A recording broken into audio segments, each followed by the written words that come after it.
وسلم على رسوله الكريم أما بعد فقد قال الله تبارك وتعالى في القرآن المجيد والفرقان الحميد أعوذ بالله من الشيطان الرجيم بسم الله الرحمن الرحيم ولا تحسبن الله غافلا عما يعمل الظالمون صدق الله مولانا العظيم وصدق رسوله النبي الأمين الكريم ونحن على ذلك لمن الشاهدين والشاكرين والحمد لله رب العالمين۔ ایک مرتبہ عقیدت و محبت کے ساتھ درود شریف کا نذرانہ پیش کریں۔ اللہم صلی علی سیدنا نبینا مولانا محمد عدد ما فی علم اللہ صلاۃ دائمۃ بدوام ملک اللہ وعلی آلہ واصحابہ اجمعین۔ ایک مرتبہ اور نبی اور آل نبی پر درود شریف پڑھیں۔ اللہم صلی علی سیدنا نبینا مولانا محمد عدد ما فی علم اللہ صلاۃ دائمۃ بدوام ملک اللہ وعلی آلہ واصحابہ اجمعین۔ اللہ رب العزت کا بے پناہ شکر و احسان کہ اللہ رب العزت نے ہمیں کلمہ گو مسلمان بنایا، کلمہ پڑھنے والا بنایا، اہل ایمان میں ہمیں پیدا فرمایا، ایمان کی دولت سے مالا مال فرمایا، ایمان والے مسلمان ماں باپ نصیب فرمایا، دوست رشتہ دار احباب ایمان والے اللہ نے نصیب فرمایا، جو ہمارے ایمان کی مضبوطی سلامتی کے لیے ہمارے معاون و مددگار ہوتے ہیں، ایسے افراد کو اللہ نے ہمارے لیے مہیا فرمایا۔ یہ رب ذوالجلال کا بے حد احسان اور اکرام ہے کہ اس نے اپنے محبوب راستے، اپنے سچے راستے پر چلنے والا مسلمان ہمیں بنایا، صراط مستقیم پر چلنے والا بنایا۔ اللہ رب العزت کا کرم ہی ہے اللہ نے یہ نعمت ہمیں بخشی، ورنہ تو ہم اپنی جستجو سے اس نعمت کے حقدار ہونا یہ ہمارے بس کی بات نہیں ہے۔ ہدایت محض اللہ کے کرم سے ہی حاصل ہوتی ہے۔ اللہ نے ہمیں ہدایت والا بنایا، یہ اللہ کا شکر عظیم ہے۔ رسول اکرم صلی اللہ تعالی علیہ وسلم کی محبت کو اللہ تعالیٰ نے ہمارے دل میں پیوستہ فرمایا، ان سے عقیدت کو اللہ تعالیٰ نے ہمارے دل میں جاری فرمایا۔ یہ اہل ایمان کی علامتوں میں سے ہے کہ رسول اللہ صلی اللہ تعالیٰ علیہ وسلم سے بے حد محبت کرنے والے ہوتے ہیں۔ رسول اللہ صلی اللہ علیہ وسلم نے فرمایا، لا یؤمن احدکم حتی اکون احب الیہ من والدہ وولدہ والناس اجمعین۔ تم میں سے کوئی شخص اس وقت تک مومن ہو ہی نہیں سکتا جب تک کہ میں اس کے نزدیک اس کی جان، مال، ماں باپ، آل اولاد، بھائی بہن، ہر چیز سے زیادہ پیارا نہ ہو جاؤں۔ جب تک کہ رسول اللہ ہمیں ہر چیز سے پیارے نہ ہوں، ہمیں اس وقت تک اہل ایمان یعنی کامل الایمان ہم نہیں ہو سکتے ہیں، سچے مومن مسلمان نہیں ہو سکتے۔ سچا مومن، سچا مسلمان وہی ہے جس کے نزدیک رسول اللہ صلی اللہ تعالیٰ علیہ وسلم سے بڑھ کر کے کچھ بھی نہ ہو، وہ رسول اللہ صلی اللہ تعالیٰ علیہ وسلم ہی سے محبت کرنے والا ہو۔ اور پھر رسول اکرم صلی اللہ تعالیٰ علیہ وسلم نے ارشاد فرمایا، ایک اور حدیث میں آپ نے ارشاد فرمایا کہ تم میں سے کوئی شخص اس وقت تک کہ مومن ہو ہی نہیں سکتا جب تک کہ وہ اپنی جان، مال اور اپنے اہل و عیال سے زیادہ مجھ سے اور میرے خاندان والوں سے محبت کرنے والا نہ ہو جائے۔ یہ اللہ کے رسول صلی اللہ تعالیٰ علیہ وسلم کا فرمان ہمیں بتاتا ہے کہ ہمیں اللہ کے رسول سے بھی محبت کرنی ہے اور آپ کی آل رسول سے بھی محبت کرنی ہے۔ یہ محبت ایمان کا تقاضا ہے جو اللہ نے قرآن مجید میں ارشاد فرمایا، لا اسألکم علیہ اجرا الا المودۃ فی القربى۔ اے میرے حبیب، آپ اعلان فرما دو، ارشاد فرما دو کہ تمہیں جو دولت ایمان عطا کی گئی ہے، جو اللہ کا پیغام پہنچایا گیا ہے، ہدایت کے راستہ دکھایا گیا ہے، ہدایت کا پیروی کار بنایا ہے، قرآن تم تک کے پہنچایا، یہ ساری نعمتیں پہنچانے کا بدلہ عوض تم سے مال و دولت کی صورت میں کچھ نہیں مطلوب ہے، اگر کچھ مطلوب ہے، اگر کچھ چاہیے تو صرف اور صرف میری اہل بیت سے محبت کرنے والے ہو جاؤ۔ اور اللہ کے رسول صلی اللہ علیہ وسلم پر جب یہ آیت مبارکہ نازل ہوئی، صحابہ نے عرض کیا یا رسول اللہ، یوں تو ہر کوئی خاندان عرب میں، عربستان کا کوئی قبیلہ، کوئی خاندان ایسا نہیں کہ جس سے آپ کی رشتہ داری نہ ہو، ہر خاندان سے، ہر قبیلے سے رشتہ داری ہے، کہیں نہ کہیں اوپر سے اس قبیلے سے رشتہ داری نکل ہی جاتی ہے، آخر وہ آپ کے کون سے رشتہ دار ہیں، کون سی اہل بیت ہیں کہ جن سے ہمیں محبت کرنے کا خدا نے حکم عطا فرمایا ہے؟ سرکار فرماتے ہیں وہ علی، وہ فاطمہ، وہ حسن، وہ حسین ہیں۔ اللہ کے رسول صلی اللہ تعالی علیہ وسلم کا یہ فرمان ہمیں بتاتا ہے، اور جب کہ صحابہ بھی موجود ہیں، کربلا کا واقعہ جو رونما ہوا، موجود اس وقت پر وہ صحابہ ہیں کہ جن کے سامنے قرآن اترا کرتا تھا، اس وقت پر وہ صحابہ موجود ہیں کہ جن کے سامنے جبرائیل امین وحی لے کر کے آیا کرتے تھے۔ یہ تمام ہیں ہونے کے باوجود، ان واقعات کو جاننے کے باوجود، جب کسی انسان کی عقل پر شیطان کا قبضہ ہو جاتا ہے، دولت اور حکومت کا نشہ طاری ہو جاتا ہے، تو وہ حقدار کے حق کو نہ پہچانتے ہوئے وہ اپنے ظلم و ستم کے بازار کو گرم کر دیتا ہے، اور اس قدر شقی و بدبخت ہو جاتا ہے کہ جس کی مثال نظر نہیں آتی ہے۔ انہی شقی و بدبخت ظالم انسانوں میں سے ایک یزید بھی تھا جس نے اہل بیت اطہار پر ظلم کیا، رسول اللہ کے لخت جگر حضرت امام حسین پر ظلم کیا، اور آپ کے آل و اعوان و انصار پر ظلم کیا۔ کتنے صحابہ رسول اللہ صلی اللہ علیہ وسلم کے امام حسین کے ساتھ شہید ہوئے ہیں، اور کتنے ہی جلیل القدر تابعین شہید ہوئے ہیں، کتنے ہی اہل بیت اطہار کے خاندان کے اولو العزم ہستیوں نے جام شہادت کو نوش فرمایا ہے۔ جب حضرت امام حسین شہید کربلا رضی اللہ تعالی عنہ کا سر مبارک ابن زیاد کے دربار میں پہنچ گیا، اب وہاں سے یزید کے دربار میں پہنچایا جانا ہے۔ آپ دیکھیں کہ کسی مرنے والے کی موت اگر ہو جاتی ہے، خواہ وہ دوست ہو، خواہ وہ دشمن ہو، وہ سلوک کیا کیا کرتے ہیں؟ ان کی تجہیز و تکفین کا اہتمام کیا جاتا ہے، پہلے دفنانے کا اہتمام کیا جاتا ہے، اور دفنانے کے بعد میں ان کی جو ذمہ داریاں ہیں اس کو پورا کیا جاتا ہے۔ مگر یہاں پر جو لوگ یہ دعویٰ رکھتے ہیں کہ یزید اس پر راضی نہیں تھا، یزید اس پر راضی نہیں تھا، یہ ان کی بکواس اور ان کے جھوٹے دعووں کی دلیل ہے کہ یزید کے دربار تک کے امام حسین اور آپ کے چاہنے والوں کے سروں کو پہنچائے جانے کا کیا مطلب ہے؟ کیا یہ حکم وہیں سے نہیں آ سکتا تھا؟ اگر یزید کو پتہ ہی نہیں ہے تو پھر سروں کو کیوں بھیجا جا رہا ہے؟ سروں کا مطالبہ کیوں ہو رہا ہے؟ یہ سب دھوکہ دہی کی باتیں یہ اپنی قبر میں جواب دینے والے ہیں جو یزید کے حمایتی ہیں۔ ہمیں تو اس کی فکر نہیں کہ ان کی قبر میں کیا ہونے والا ہے، ہمیں تو اپنی قبر کی فکر ہے کہ جب ہمیں رسول اللہ کا دیدار قبر میں نصیب ہو جائے گا اور ہم سے سوال ہوگا کہ یہ کون ہے، ان کا کیا کہنا، تمہارے دنیا میں ان کے متعلق تمہارا کیا کہنا تھا، تو ہم بلا خوف لومۃ لائم، بلا جھجک یہی کہیں گے کہ اللہ کے رسول ہیں، یہ اللہ کے رسول ہیں، یہ اللہ کے رسول ہیں۔ یہ بولی ہماری زبانوں پر جاری ہو جائے گی،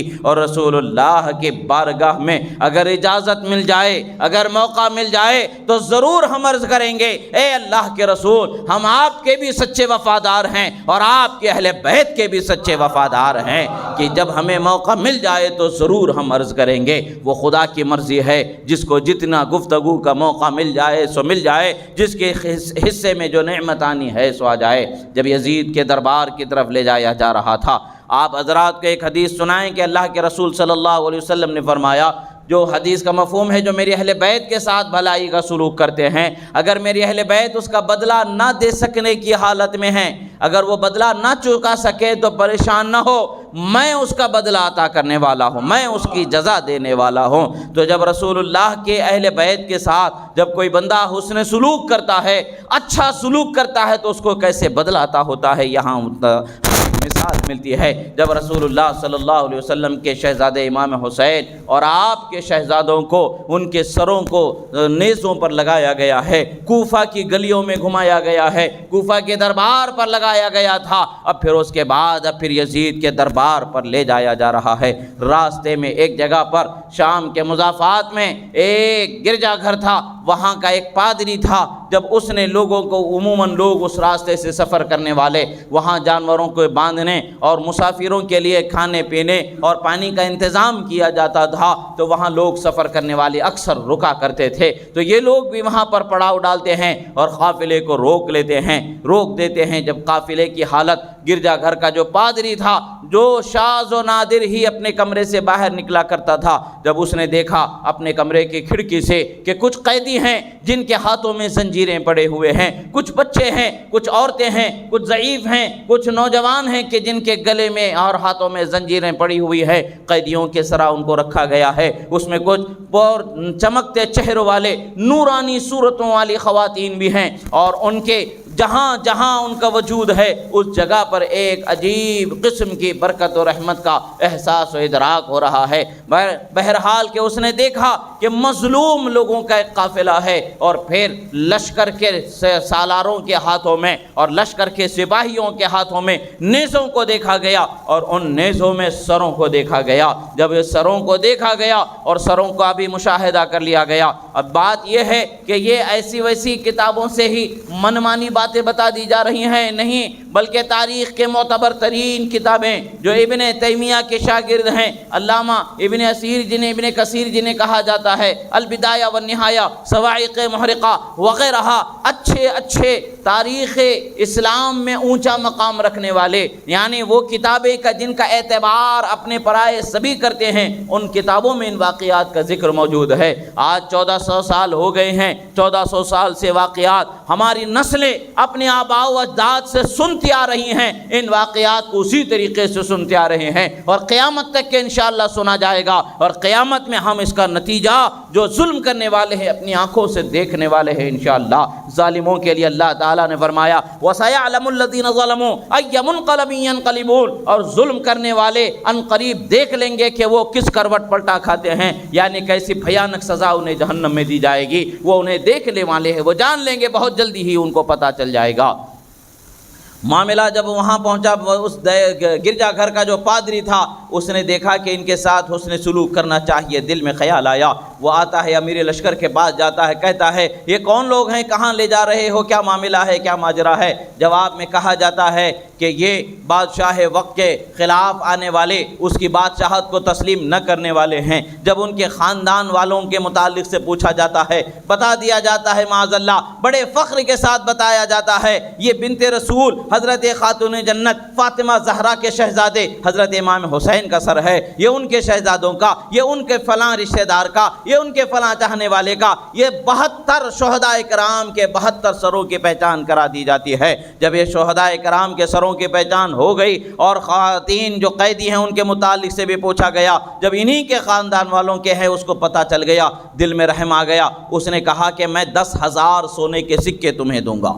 میں 10,000 سونے کے سکے تمہیں دوں گا، اور کیا تم اس 10,000 سونے کے سکوں کے بدلے میں صرف آج کی رات مجھے ان کی خدمت کرنے کا موقع دے دو، میری طاقت جتنی ہے میں ان کے ساتھ بھلائی کرنا چاہتا ہوں، بس ایک رات کے لیے مجھے یہ خدمت کا موقع دو، اس کے لیے میں تمہیں 10,000 سونے کے سکے دوں گا۔ وہ تو درہم و دینار کے بندے تھے، دولت کے لالچی تھے، جنہوں نے خط لکھ کر کے امام حسین کو بلایا تھا۔ جب ابن زیاد نے خزانے کے دروازے کو کھول دیا اور زر و جواہر کو لٹانا شروع کر دیا تو انہوں نے زر و جواہر کے دامن کو پکڑا اور دامن بنت رسول کے اپنے ہاتھوں سے چھوڑ دیا، اور دنیا میں انہوں نے جہنم کے راستے کو اپنا لیا اور جہنم کی طرف گامزن ہونا انہوں نے قبول کر لیا۔ تو جب وہ امام حسین کی شہادت سے پہلے بھی دولت کے قبول کرنے والے تھے تو بعد میں بھی دولت کے قبول کرنے ہی والے ہوں گے، اور یقیناً انہوں نے اس دولت کو قبول کر لیا اور انہیں موقع دے دیا۔ وہ گرجے کا جو پادری تھا ایک صاف ستھرا کمرہ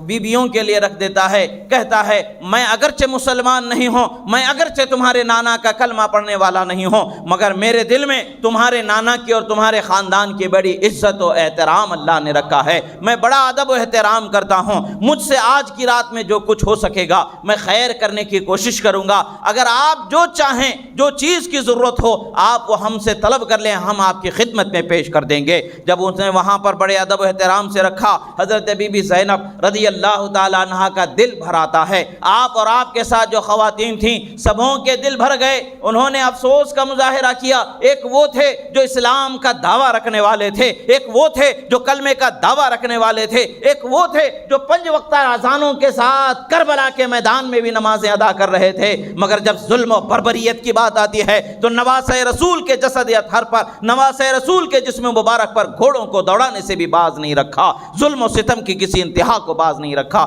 اور ایک یہ ہے کہ کلمہ پڑھنے والا نہیں ہے، اور ایک یہ ہے کہ دین والا نہیں ہے، مگر محبت و احترام کا مظاہرہ کر رہا ہے۔ دل کو سکون ملا، دعائیں نکلی کہ خدا تمہارے لیے جیسا بہتر فیصلہ کرنا چاہے، بہتری دینے کا وہ فیصلہ تمہیں عطا فرما دے، وہ بہتری تمہیں عطا فرما دے۔ جان لیں اللہ کے رسول نے پہلے ہی فرما دیا تھا میری اہل بیت کے ساتھ بھلائی کرو، وہ اگر بدلہ نہ چکا سکیں تو میں بدلہ اس کا عطا کرنے والا ہوں۔ تو اس نے بھلائی کر دیا، اور امام حسین کے سر مبارک سے، آپ کے جسد مبارک،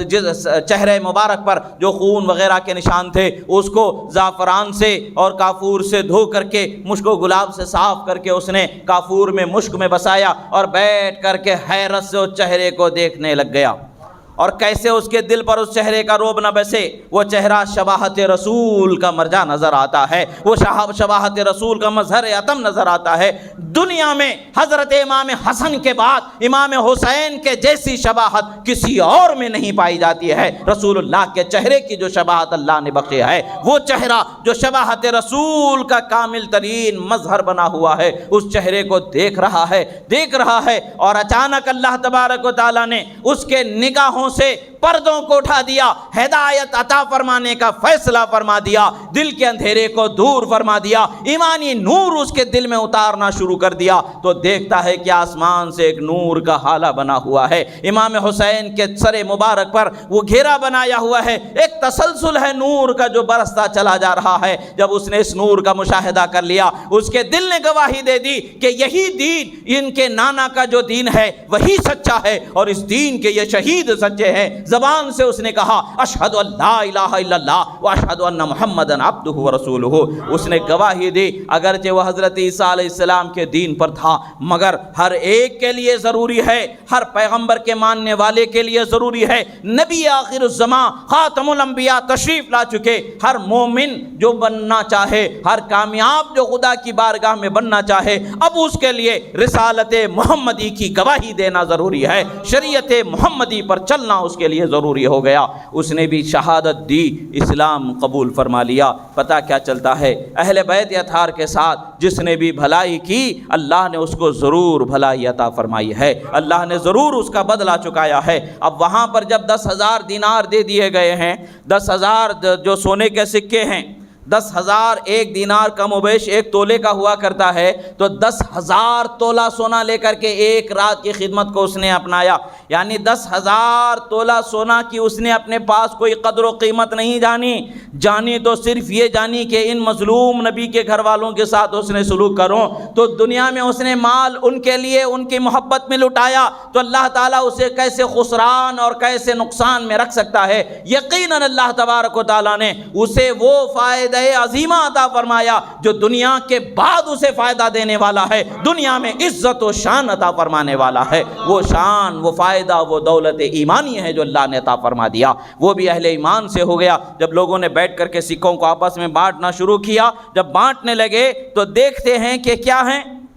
مٹی کے ٹھکریاں بنی ہوئی ہیں، وہ سونے کے سکے مٹی میں بدل چکے ہیں، گویا کہ انہیں بتا دیا گیا ہے، اور مٹی کے ٹھکری کے ایک طرف لکھا ہوا ہے وَلَا تَحْسَبَنَّ اللَّهَ غَافِلًا عَمَّا يَعْمَلُ الظَّالِمُونَ، اور یہ گمان نہ رکھو کہ اللہ تعالیٰ ظالم کے کرتوت سے غافل ہے۔ خدا ظالم کے ہر فعل سے جانکاری رکھنے والا، آگاہ ہے، مشاہدہ فرما رہا ہے۔ خدا کو خوب معلوم ہے ظالم نے کیا کیا ظلم کیا ہے، خدا اس سے غافل نہیں ہے۔ پھر دوسری طرف لکھا ہوا ہوا تھا وَسَيَعْلَمُ الَّذِينَ ظَلَمُوا أَيَّ مُنْقَلَبٍ يَنْقَلِبُونَ، اور ظلم کرنے والے ان قریب جان لیں کہ کیسے دردناک عذاب میں وہ کروٹیں بدلتے رہیں گے، جہنم کا کیسے ان کا سامنا ہوگا، یہ فرمایا گیا۔ اور اسی میں ایک روایت میں یہ ملتا ہے کہ دیوار پر ایک لوہے کا قلم نمودار ہوتا ہے،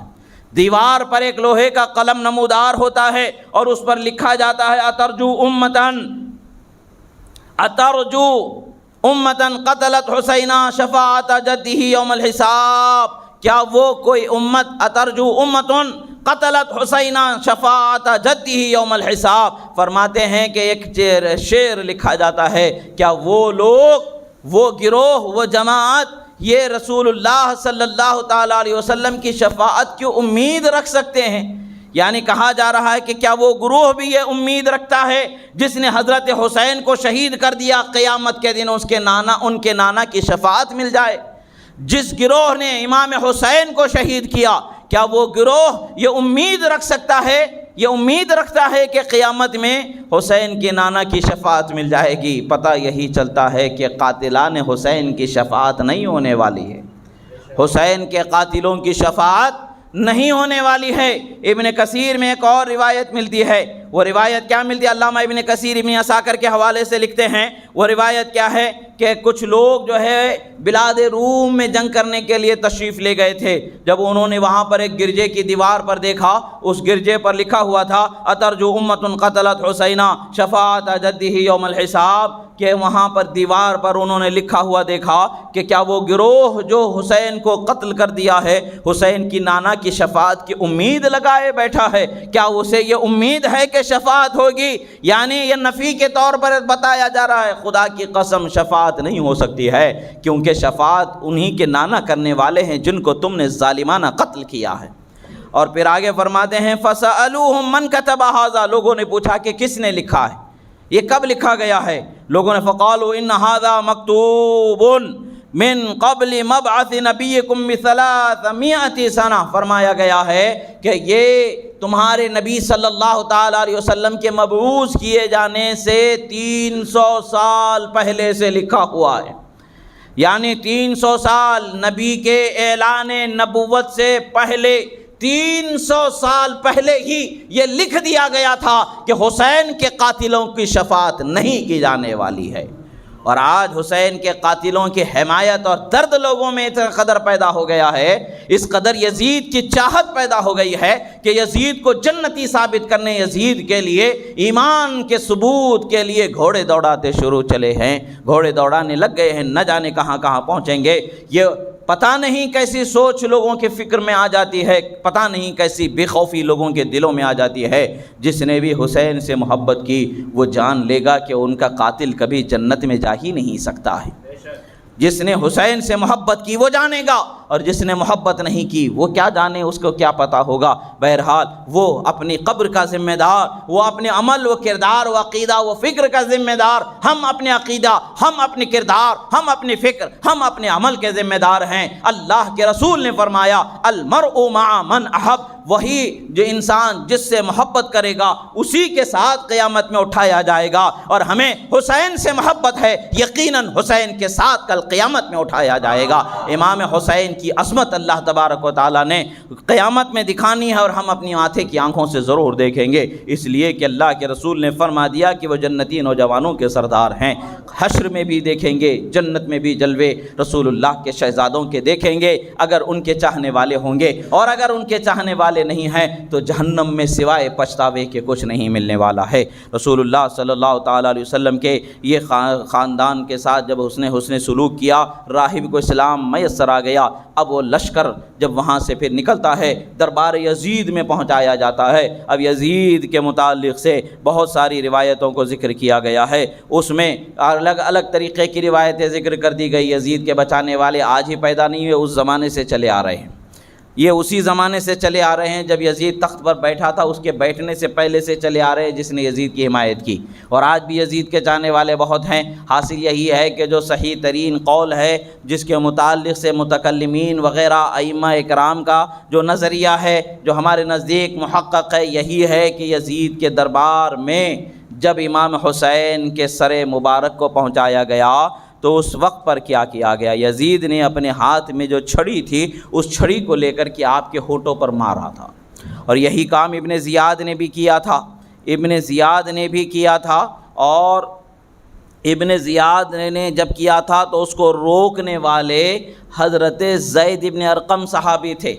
جب یزید نے کیا تو حضرت ابو برزہ اسلمی صحابی رسول ہے، یہ دوسرے صحابی ہے۔ بہت سارے لوگ اس واقعات کو دو الگ الگ واقعات ہونے کی وجہ سے ابن تیمیہ کا حوالہ دے کر کے اس کی نفی کر جاتے ہیں، جبکہ ابن تیمیہ کے خاص شاگرد نے دونوں واقعات کو نقل کیا ہے، دونوں واقعات کا ثبوت دیا ہے۔ امام حسین رضی اللہ تعالیٰ عنہ کے سر مبارک کو جب یزید کے دربار میں پیش کیا گیا، اس وقت پر سر مبارک کے ساتھ اس نے بے حرمتی کی۔ اس وقت پر حضرت ابو برزہ اسلمی تھے، انہوں نے روک دیا، اے بدبخت تو وہاں چھڑی سے اپنے تو شغل کر رہا ہے، وہاں چھڑی سے بے ادبی کر رہا ہے جہاں میں نے رسول اللہ کو بارہا بوسہ دیتے ہوئے دیکھا ہے، جہاں میں نے رسول اللہ کو بارہا خوشبو سونگھتے دیکھا ہے، آج تیرا یہ کردار وہاں ظلم کر رہا ہے۔ یعنی سر کو تن سے ان کے جدا کر دینے کے بعد بھی ظلم کا یہ حال ہے کہ یزید کہتا ہے اے کاش کہ آج میرے بزرگ جو غزوہ بدر میں مارے گئے تھے۔ یزید کے کفر پر صراحت کرنے والے یہ اشعار ہیں کہ لیت اشیاخی ببدر شہیدو، کہ اگر میرے بزرگ جو بدر میں مر گئے تھے وہ لوگ دیکھتے کہ کیسے وہ زندہ ہوتے تو دیکھتے کہ بے شک میں نے ان کا دگنا بدلہ لے لیا ہے۔ ان کا دگنا بدلہ کیسے لیا؟ میں نے اشراف کو، شرافت کے اعلیٰ گھرانے کو میں نے قتل کر دیا ہے، اور میرے باپ دادا کے وہ زمانے کے جو میرے بزرگ ہیں ان لوگوں کا جو خاندان والے مارے گئے ہیں وہ لوگ زندہ ہوتے، جو حالت کفر میں مر گئے ہیں وہ لوگ اگر زندہ ہوتے تو دیکھتے کہ میں نے کیسا اس کا بدلہ لیا ہے۔ پھر اس کے بعد نے دو اور شعر اس نے لکھا ہے جو سری کفر پر دلالت کرتے ہیں، جسے سوائق محرقہ میں بھی ذکر کیا گیا ہے۔ بنی ہاشم ملک سے کھیلتے رہے تو نہ کوئی خبر ان کے پاس آئی اور نہ کوئی وحی نازل ہوئی۔ میں عتبہ کی اولاد سے نہ ہوتا اگر میں اولاد احمد سے اس کا بدلہ نہ لیتا جو کچھ انہوں نے کیا تھا۔ یعنی بدر میں جو ہمارے خاندان کے بڑے لوگوں کو انہوں نے مارا تھا اس کا بدلہ اگر میں نہ لیتا تو پھر میں عتبہ کی اولاد ہی سے نہیں ہوتا، اس لیے کہ عتبہ، شیبہ وغیرہ کو بدر کے میدان میں مارا گیا تھا، اس کی اولاد سے ہونا اس نے دعویٰ کیا، اور یہ کہا کہ اس کی اولاد سے ہی نہیں ہوتا اگر میں بدلہ نہ لیا ہوتا۔ یہ صریح کفر پر دلالت کرنے والے اشعار ہیں۔ یہی وجہ ہے کہ یزید ہمارے نزدیک کافر ہے، اور امام احمد ابن حنبل کے قول کے مطابق اس پر حکم کفر ہے، تو یزید کو ہم کبھی اہل ایمان، اہل اسلام سے ہم مانتے ہی نہیں ہیں۔ یزید اہل اسلام، اہل ایمان سے نہیں ہے، وہ اہل کفر و زیغ سے ہے، اور اللہ قیامت میں اس کا عذاب کیسا کرے گا وہ دیکھا جائے گا۔ جب حضرت امام حسین کے سر مبارک کو لا کر کے رکھا گیا تو اس نے چھڑی کو مار مار کر کے بعد میں، جس کو ابن کثیر نے ہی نقل کیا ہے کہ لما وضع رأس الحسین بین ید یزید ابن معاویہ جعل ینکت بقضیب کان فی یدہ، کہتا ہے راوی کہتے ہیں کہ جب امام حسین کے سر مبارک کو یزید کے پاس رکھا گیا، سامنے رکھا گیا، تو یزید نے چھڑی سے مار مار کر کے اس کے ساتھ بے ادبی کرنا شروع کیا۔ تو حضرت ابو برزہ اسلمی جو وہاں پر تشریف فرما تھے وہ کھڑے ہو جاتے ہیں اور کہتے ہیں اے بدبخت، کچھ تو خوف خدا کر، کچھ تو خوف خدا کر، یہ کیا ماجرا ہے، یہ کیا طریقہ ہے کہ کس کے ساتھ تو بدتمیزی کر رہا ہے؟ یہ تو نواس رسول ہے، میں نے اپنی آنکھوں سے دیکھا ہے کہ رسول اللہ انہیں بوسہ دیا کرتے تھے۔ بہرحال جب حالات علاقے کے اس نے دیکھا کہ اس کے خلاف جا رہے ہیں تو رک گیا، وقت کا تقاضا جب اس نے دیکھا کہ خلاف جا رہے تو رک گیا۔ بعد میں یزید نے شہداء کے تمام سروں کو اپنے دارالسلطنت جہاں اس کی حکومت تھی اس کے دروازوں پر باہر ٹنگا دینے کے لیے کہا۔ جب دروازوں پر ٹنگایا گیا، جب شہداء کے سروں کو دروازوں پر ٹنگا دیا گیا، جب دروازوں پر ٹنگا دینے کے بعد میں ایک جلیل القدر تابعی تھے، انہوں نے دیکھا، جیسے ہی دیکھتے ہیں فرماتے ہیں کہ امام حسین کے اس سر مبارک کو دروازے دمشق کے دروازوں پر لٹکا دیے جانے کے بعد میں آپ پر اس قدر گھبراہٹ اور اس قدر خوف طاری ہوا کہ آپ حضرت خالد ابن افراح ہیں، آپ اب اس شہر سے کہیں دور باہر چلے جاتے، اپنے آپ کو چھپا لیتے۔ کچھ وقت گزرنے کے بعد میں کچھ لوگوں سے ان کی ملاقات ہوئی تو لوگوں نے پوچھا کہ حضرت آپ یہ بھاگے بھاگے کہاں پھر رہے، کہاں چلے گئے، کیا معاملہ ہے؟ آپ نے فرمایا کیا نہیں دیکھتے ہو کہ کیسی بلا کا، کیسی مصیبت کا، کیسی آزمائش کا وقت آیا؟ یہ لوگ جاؤ برأسک یا ابن بنت محمد صلی اللہ علیہ وسلم متزملا بدمائہ تزمیلا، فرماتے ہیں کہ لوگ اے بنت محمد فاطمہ زہرا رضی اللہ تعالیٰ عنہا کے شہزادے حسین آپ کے سر انور کو خون آلودہ حالت میں لے کر آئے اور دروازوں سے ٹنگا دیا گیا ہے، دروازوں پر لٹکایا جا رہا ہے۔ اگر امام حسین کے قتل پر یزید راضی نہیں تو ایسا کیوں ہوا؟ یزید راضی نہیں ہے تو فوراً اسی وقت پر وہ تدفین کرتا اور جس نے قتل کیا ہے اس کو بلا کر کے فوراً قتل کر دیتا، ابن زیاد کو قتل کرتا، شمر کو قتل کرتا، ابن سعد کو قتل کرتا اور جتنے تھے سب کے قتل کا پروانہ جاری کرتا، بلکہ انہیں تو انعام و اکرام سے نوازا گیا، انعام دیا گیا، لوگوں کے سامنے جھوٹے منہ کہہ دیا کہ ارے میں تو اس پر لعنت کرتا ہوں، خدا کی لعنت ہو، اس نے وہ کام کر دیا جس کا میں نے اس کو کہا ہی نہیں تھا۔ یہ ساری باتیں آج کی حکومت کے دور میں سب لوگ اچھی طریقے سے سمجھتے ہیں کہ مین حکومت کی پالیسی کیا ہوتی ہے اور صوبائی اعتبار سے، علاقائی اعتبار سے، ہر حصے کے اعتبار سے وہ پالیسیز کا عمل کیسے ہوتا ہے، یہ سب لوگ خوب جانتے ہیں۔ اس زمانے میں بھی جانتے تھے کہ بغیر بادشاہ کی اجازت کے کچھ نہیں ہوتا ہے، اس کی مرضی و اجازت ہی سے ہوا ہے اور یقیناً ایسا ہی ہوا ہے۔ یزید کی رضا و خوشنودی ہی سے ہوا ہے، یزید کے چاہنے ہی پر ہوا ہے امام حسین کے ساتھ جو کچھ بھی ہوا ہے۔ الحمدللہ حضرت علامہ سعد الدین تفتازانی علیہ رحمت و رضوان نے اس کا واضح طور پر شرح العقائد میں بیان فرما دیا۔ اب یہ کتاب پڑھے بغیر کسی بھی مکتب فکر کا کوئی بھی عالم نہیں بنتا، مگر افسوس کی بات ہے کہ یہ پڑھ کر کے بھی اس کو بولنا نہیں چاہتے ہیں تو وہ ان کی مرضی ہے۔ ہمیں امام حسین کی محبت سے کوئی روک نہیں سکتا ہے، چاہے ہمارے جسموں میں دم رہے یا نہ رہے، جسموں میں جان رہے یا نہ رہے، ہماری رگوں میں بہنے والے رگوں میں خون کے قطرے رہے نہ رہیں، اگر قطرہ بہہ بھی جائے تو حسین کا ذکر کرتا ہوا ہوگا، اور ہمارے جسموں میں جان سلامت رہے تو ہماری زبان ان کا ذکر کر رہی ہوگی، اس لیے کہ ان کے ذکر کو رسول اللہ نے ذکر کیا ہے، خدا نے ان کو محبوب رکھا ہے، خدا کے رسول نے ان کو محبوب رکھا ہے، ان کی محبت کو ہم پر قرآن میں فرض کیا گیا ہے، ہم ان سے عقیدت و محبت رکھنے والے ہیں، ان کے ساتھ حسن سلوک اپنے طور پر عقیدت و محبت کے ساتھ رکھنے والے ہیں، اور جو دل آزاری کرنے والے ہیں وہ اپنا ٹھکانہ جانے۔ یزید کے دربار سے جب واپسی ہوئی، امام حسین رضی اللہ تعالیٰ عنہ کے سر مبارک کو لے کر کے جب مدینے کی طرف جانا رہا، مدینے کی طرف جب جانے کی روانگی کا وقت آیا تو کربلا کے راستے سے ہو کر کے گزرنے کا معاملہ ہوا۔ انشاءاللہ اگلی جمعہ میں اگر موقع ہوا تو آگے کے واقعات مدینہ شریف تک کے پہنچنے کے دوسرے واقعات کو بیان کیا جائے گا۔ وقت کی قلت ہے، اللہ تبارک و تعالیٰ کی بارگاہ میں دعا ہے کہ جو کچھ کہا گیا سنا گیا، کہنے میں سننے میں جو غلطی ہوئی اللہ تعالیٰ اسے معاف فرمائے، جو حق کو صحیح کہا گیا اللہ تعالیٰ اسے قبول فرمائے، اور ہمارے دلوں میں اس کے رسول صلی اللہ علیہ وسلم کے سچی محبت عطا فرمائے، اہل بیت اطہار کے سچی محبت عطا فرمائے، اہل بیت اطہار سے وابستگی عطا فرمائے، رسول اللہ کے تمام صحابہ کی محبت عطا فرمائے، تمام اہل بیت کی محبت عطا فرمائے، بالخصوص شہدائے کربلا امام حسن و امام حسین رضی اللہ تعالی عنہما کی سچی محبت عطا فرمائے، مولائے کائنات خاتون جنت کی سچی محبت عطا فرمائے، سرکار کے تمام ازواج مطہرات سے سچی محبت عطا فرمائے۔ پروردگار ہمارے گناہوں کو معاف فرما، ہمارے دلوں میں ایمان کی عظمت و حلاوت کو پیوستہ فرما، پروردگار گمراہی، بدعقیدگی، ضلالت سے، کفر سے، شرک سے ہماری حفاظت فرما، ایمان و اسلام پر خاتمہ بالخیر عطا فرما، ہمیں اور ہماری آنے والی نسلوں کو قیامت تک کے بدعقیدگی، ظلم، شرک، کفر، ضلالت سے محفوظ فرما، جو پریشان حال ہے ان کی پریشانیوں سے انہیں نجات عطا فرما، جو بیمار ہے انہیں شفا عطا فرما، جو قرض دار ہے انہیں بار قرض سے سبکدوشی عطا فرما۔ اقول قولی ھذا استغفر اللہ لی ولکم ولسائر المؤمنین وما علینا الا البلاغ المبین برحمتک یا ارحم الراحمین والحمد للہ رب العالمین۔